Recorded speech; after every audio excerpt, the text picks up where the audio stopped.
তখন প্রায় ঘড়িতে 11:30 কি 10টার মতো বাজে। আর আমি রান্নাঘরে আসছি নতুন কিছু ট্রাই করার জন্য। নরমালি এই টাইমটাতে আমি দুপুরে রান্নাবান্না স্টার্ট করে দেই। বাট আমার সকালবেলা থেকে একটু পাস্তা খেতে মন চাচ্ছিল। বাট ঘরে কোনো পাস্তা নাই।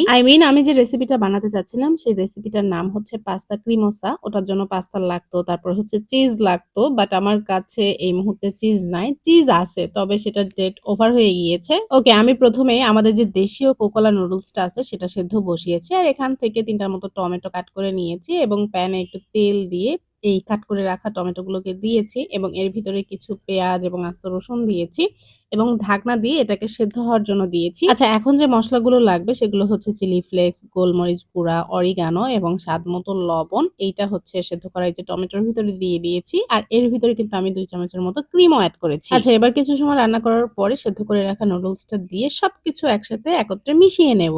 এই তো রেডি হয়ে গেল আমার পাস্তা ক্রিমোসা, ফাঁকিবাজি এক কথায়। আই হোপ আজকের ভিডিওটি আপনাদের ভালো লেগেছে।